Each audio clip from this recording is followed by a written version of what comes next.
Hello बच्चों, आज अपन पढ़ेंगे हिंदी वर्णमाला। हिंदी का बीएसटीसी बैच हम शुरू कर रहे हैं, उसका हम हिंदी से अपन शुभारंभ करेंगे। और हिंदी आपको क्या है कि जिससे आपको समझ में आ जाएगी। अगर आपको कठिन भी लगती है तो ये आप मानिए कि मैं आपको पढ़ाऊंगी अच्छे तरीके से। मेरा जितना हो सकता है, जितना प्रयास मैं करूंगी और आपको पढ़ाऊंगी। और आपको इसके साथ नोट्स बनाते चलना है। अगर 2027 में आपको बीएसटीसी में अपना जो है एक सिलेक्शन लेना है, सुनिश्चित करना है, अपनी सीट अपने ज़िले में अपनी डाइट में करनी है, तो इसके लिए मेरे साथ आप इस कार्य में जुड़ जाइए। और अपन शुरू करते हैं हिंदी। ठीक है, हिंदी में पढ़ेंगे अपन हिंदी वर्णमाला, क्योंकि सबसे बढ़िया टॉपिक भी है और इससे बीएसटीसी में जो है क्वेश्चन भी अच्छा आते हैं। तो अपन पढ़ेंगे हिंदी। तो हिंदी में पढ़ेंगे वर्णमाला। तो सबसे पहले देखते हैं वर्ण क्या है। इसकी डेफिनेशन भी तो आनी चाहिए ना, कि हिंदी में वर्ण क्या होते हैं। देखो, वर्ण क्या होता है कि जिसका मूल ध्वनि होती है। वर्ण क्या होती है? मूल ध्वनि होती है। अपनी जो वर्णमाला होती है उसमें क्या होती है, जो वर्ण होता है, जो शब्द बोलते हैं उसमें वर्ण क्या होता है, मूल ध्वनि होती है। और जो वर्ण होता है ना, उसका अपन विभाजन नहीं कर सकते। क्या नहीं कर सकते हैं? विभाजन नहीं कर सकते। ठीक है, विभाजन नहीं कर सकते हैं। जब वर्णों का जो समूह होगा ना, अब क्या हो देखेंगे कि वर्णमाला, वर्ण क्या हो गए? वर्ण तो हो गए मूल ध्वनि, और उसका विभाजन नहीं हो सकता है। अब क्या होगा? वर्णमाला। अपन क्या पढ़ेंगे? अभी वर्णमाला पढ़ेंगे। तो वर्णमाला के क्या डेफिनेशन हो सकती है, वो भी तो अपने को आनी चाहिए। तो जब वर्णों का समूह होगा ना, हिंदी में क्या होगा? वर्णों का समूह। वर्णों के समूह को क्या बोलते हैं अपन? वर्णमाला। वर्णों के समूह को वर्णमाला कहते हैं। वर्णमाला। ठीक है, आपको ये सब बढ़िया उतारने हैं अपने कॉपी में, और एक अच्छी सी हिंदी की कॉपी बना लो। व्याकरण की मैं आपको पूरा कोर्स कंप्लीट करवाऊंगी। यूट्यूब पे फ्री क्लास लगेगी आपकी। ठीक है, अब देखेंगे वर्णमाला। अब वर्णमाला से अपन धीरे धीरे आगे बढ़ते जाएंगे। वर्णमाला में कितने वर्ण हैं? वर्णमाला में कितने वर्ण हैं ये अपने को देखने हैं। वर्णमाला में कितने वर्ण हैं ये अगर अपन ये आगे देखते हैं। मैं ये बिगाड़ देती हूँ क्योंकि दिखेगा नहीं इसके नीचे। इसके ऊपर चलते हैं। वर्णमाला में कितने वर्ण हैं? ठीक है, वर्ण कितने हैं? तो वर्णमाला में वर्णों की संख्या कितनी है ये भी पूछ सकते हैं। तो पूछने का कुछ नहीं कह सकते हैं अपन। 0 से लेकर एक बढ़िया स्टैंडर्ड लेवल तक जो है हिंदी का एग्जामिनर को दिमाग में कहीं से भी दे सकता है। तो अपन वर्ण कितने हैं, वर्णों की संख्या पूछे कितनी? 44 है। ठीक है, उसमें अपने को देखनी है कि 44 में भी कितने क्या है, 2 भागों में बांटा गया है। स्वर और व्यंजन क्या है बच्चों? स्वर है। स्वर है अपने 11 और एक है व्यंजन। व्यंजनों की संख्या 33 है और स्वरों की संख्या कितनी है? 11 है। उसके बाद देखते हैं कि स्वरों को भी 4 भागों में बांटा गया है। फिर व्यंजनों के बहुत अलग अलग प्रकार है। किसको अंतस्थ है, ऊष्म है ना, अपन स्पर्शी व्यंजन है, जो भी है ये सब पढ़ेंगे। उसके बाद में देखेंगे स्वर। स्वर को भी उच्चारण की दृष्टि से कितने भागों में बांटा गया है? 4 भागों में। तो मैं आपको ये बता रही हूँ। स्वरों का वापस विभाजन करेंगे। वर्णमाला में कितने वर्ण हैं? 44 वर्ण है। उनको कितने भागों में बांटा गया है? उनकी कितनी संख्या है? 44 है। ठीक है, उनको 2 भागों में बांटा गया है वर्णों को। वर्णों में भी 11 तो होते स्वर होते हैं और 33 के होते व्यंजन होते हैं। सबसे पहले अपन देखेंगे स्वर।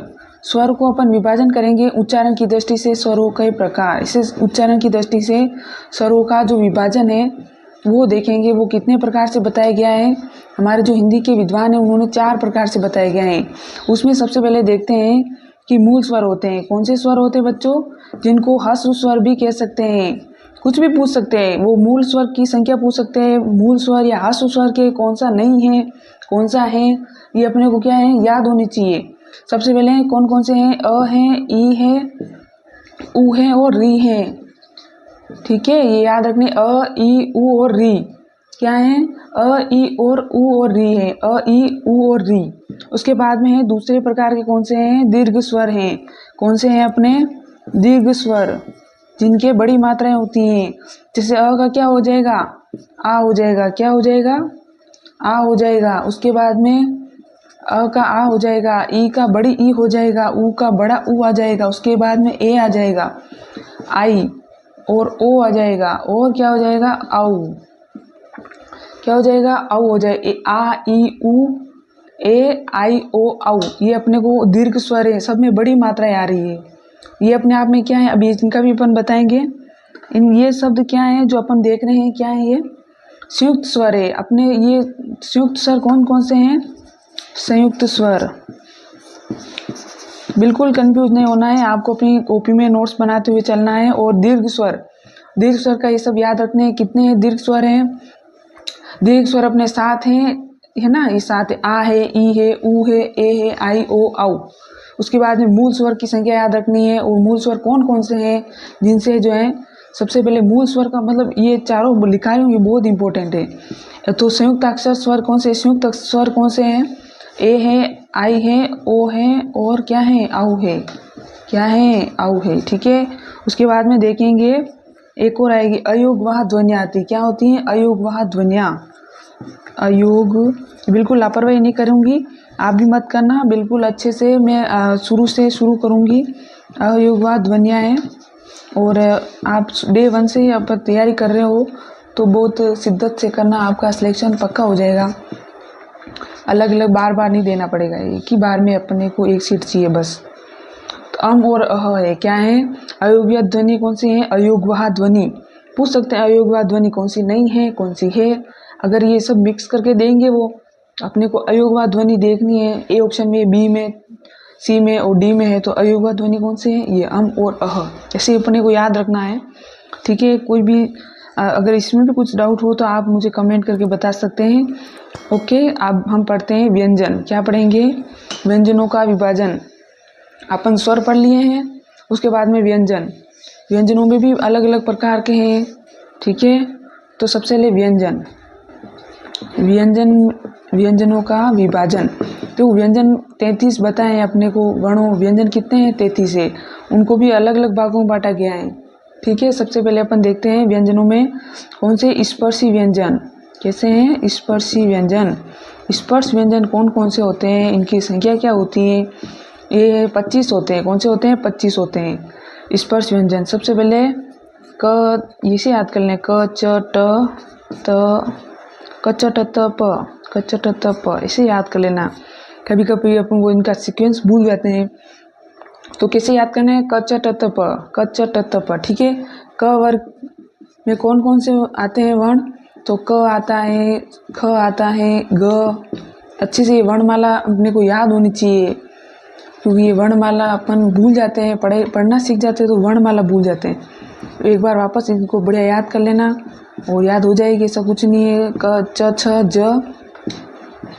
ज, और क्या है? य। ट वर्ग में क्या आएगा?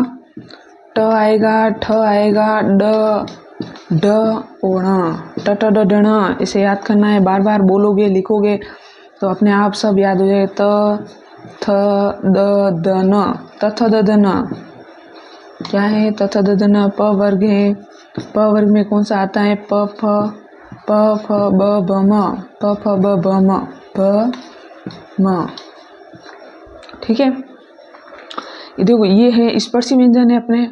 कोई भी याद रखनी है कौन से कितने होते हैं? 25 होते हैं। उसके बाद में देखना है क च ट त प, ये पूरी लाइन आपको याद रखनी है, ताकि अंदर आप ये यहाँ से अपन कंफ्यूज नहीं होंगे ना, तो अंदर तो आराम से याद हो जाएगा। और इनको बढ़िया याद करना है, क्योंकि अपन जब छोटे थे तब तो सीख गए, और अब बड़े हो गए तो वापस इसको भूल गए हैं। तो कोई बात नहीं है, मैं भी भूल गई थी, वापस सीखा इनको, है ना। अब आगे बढ़ना है तो अब वापस इनको सीखना ही पड़ेगा। उसके बाद में अपन पढ़ेंगे अंतस्थ व्यंजन। कौन से होते हैं? अंतस्थ व्यंजन होते हैं। अंतस्थ व्यंजन कौन से होते हैं भाई? अंतस्थ व्यंजन कौन से होते हैं ये देखते हैं अपन। इनका जो क्रम है यर लव है। क्या है? यर लव। बिल्कुल कंफ्यूज नहीं होना है कौन सा? यर लव है, क्योंकि संस्कृत में ये य व र ल होते हैं, तो अपने को याद रखना है। उसके ये अच्छे से उतार लेना बच्चों, साथ में आप उतार लेना। ऊष्म व्यंजन क्या होते हैं? ऊष्म व्यंजन। ऊष्म व्यंजन कौन से होते हैं? जिनके अपने बोलने से, जीभ के टकराने से जो है ऊष्मा निकलती हैं। तो श है, कौन से हैं? स से शलगम वाला है, वो श से षटकोण है, स से दंतस्य है, और ह, ठीक है, इसको कहते हैं अपने तालवी श, मूर्धन्य श, और ये होते हैं दंतस्य, और ये ह होता है, ठीक है। ये आगे मैं लिखा दूंगी आपको, इन तीनों स के क्या नाम है, वैसे अपन आगे पढ़ते जाएंगे धीरे धीरे, तो आराम से पढ़ेंगे। अभी तो अच्छे से कवर हो जाएगा पूरा सिलेबस। आपको यहाँ पढ़ने के अलावा कहीं नहीं पढ़ना है। और हिंदी है, आपको कौन सी बुक से भी नहीं पढ़नी है, मैं लिखाऊंगी, आप अच्छे से लिखते चले जाना है, ठीक है। उसके बाद में देखते हैं, अगर इसमें भी आप इसे सब में कंफ्यूज हो जाते हैं तो इसको ऐसे याद रख लेना, ठीक है। ठीक है, इसे याद रखना कैसे, शेष याद रख लेना, ताकि शेष में अपन ये तो याद हो ही जाएगा, इन दो शब्दों में अपन कंफ्यूज हो जाएंगे, तो इसके लिए याद रखना है। उसके बाद में अपन देखते हैं संयुक्त स्वर हो गए। जैसे संयुक्त स्वर पढ़े हैं उसी प्रकार संयुक्त व्यंजन भी होते हैं। क्या होते हैं? संयुक्त व्यंजन। संयुक्त क्या होते हैं? व्यंजन होते हैं, ठीक है, कंफ्यूज नहीं होना है आपको। अभी संयुक्त व्यंजन भी पढ़ाया जाएगा। संयुक्त व्यंजन है, उसमें सबसे पहले श देखते हैं। क्या देखते हैं? श से क्षत्रिय, अपन पढ़ते हैं ना, स से क्षत्रिय। स से क्षत्रिय वालों में देखते हैं तो उसमें है कैसे इसकी जो है बनते हैं, तो ये ऐसे बनेगा। कैसे बनेगा? श और श, इसको दो तरह से लिख सकते हैं। मैं दोनों तरीके से बता रही हूँ, एग्जामिनर का कुछ पता नहीं, वो कैसे भी बता लिख दें, आपको देखना है कौन सा सही है। देखो क्या है कि जब इसमें से, इसमें क्या है, है इसके अंदर है। अब मैंने इसके अंदर से निकाल दिया है, तो को मैंने पूरा लिख दिया है। स में से निकल गया, इसलिए हलंत लग गया है। ये आपको समझ में आ रहा है ना। और ये दोनों याद करने आपको, ठीक है। ये क है ना, क से कबूतर वाला क है, ठीक है। अब हम ये संयुक्त व्यंजन ही पढ़ रहे हैं, उसमें आगे देख रहे हैं किस प्रकार आगे श का लिखा दिया है। उसके बाद में अपन देखते हैं किसका, देखते हैं ज्ञ का देखते हैं। ये जो संयुक्त व्यंजन है बहुत ही इंपॉर्टेंट है और पक्का एग्जाम में आएगा आपके, इनको अच्छे से पढ़ लेना। ज्ञ का क्या हो जाएगा? ज हो जाएगा और य हो जाएगा। क्या हो जाएगा? य। क्या हो जाएगा? ज और य। मैंने उसमें भी बताया ना, जिस प्रकार ज होता है हलंत है, इसमें नहीं है, तो इसलिए ये हलंत है। और य है, य में भी मैं हलंत लगाऊंगी क्योंकि मैंने अलग से लिख दिया है। नहीं लिखूंगी, अंदर है इसलिए मैंने हलंत नहीं लगाया। मैंने अंदर नहीं है य में, इसलिए मैं य क्या बोलते हैं, य बोलते इसका चरण, और अलग से लिख दिया है। उसके बाद में श और क्षत्रिय और य हो गया। उसके बाद में त्र होता है। क्या होता है बच्चों? त्र भी होता है। क्या होता है? त्र होता है। त्र में कैसे क्या करते हैं? त्र है ना, ये त होता है और क्या होता है? र होता है। त्र में इसको भी इसके प्रकार लिख सकते हैं अपन को, त्र। में से, र में से मैंने निकाल दिया है, इसलिए इसको हलंत लगा दिया है। अच्छा समझ में आ रहा है कि नहीं आ रहा है? लाइक करना है और कमेंट भी करना अच्छा लगे तो। उसके बाद में देखते हैं कि जैसे विद्यालय में ध्य आता है। क्या आता है? देखो ये तो बढ़िया याद कर लेना आप, मैं झूठ बोलूँ तो आप प्रीवियस पेपर देख लेना, इनमें से पक्के क्वेश्चन आए हुए हैं और मैं सब एनालाइज करके आपको ये सब बता रही हूँ। तो ध्य जो है कैसे आया है, तो ध्य में क्या होता है? द होता है। विद्यालय लिखते हैं ना, द होता है, आधा होता है और य होता है पूरा। अब इसमें कैसे क्या है ये याद रखना है। विद्यालय में अपन द लिखते हैं, उसको कैसे ये इसके अंदर इसे बना दिया है। तो द में य है, य पूरा होता है, द आधा होता है, ये आपको बढ़िया याद करना है। उसके बाद में अपन कौन सा रह गया अपने? श्र रह गया है, दिख रहा है ना? ठीक है, दिख रहा, ठीक है। श्र में कौन सा है? श है और कौन सा है? श है और र है, ठीक है। श है और र है, अच्छे से याद करने हैं। और श और र है, देखो र में से मैंने निकाल दिया, इसलिए मैं अलग से लिख रही हूँ। तो ये आपको अच्छे से याद करने हैं, ठीक है।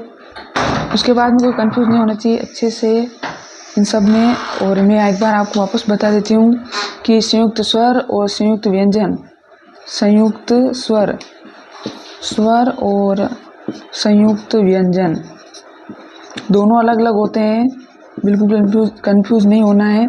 संयुक्त स्वर में होता है ए होता है, आई होती है, ओ होता है और आउ होता है। क्योंकि देखो ये भी किन दो शब्दों से मिलकर बने हैं और ये लिखाएंगे, अभी लिखा है श है, त्र है, ज्ञ है और श्र है।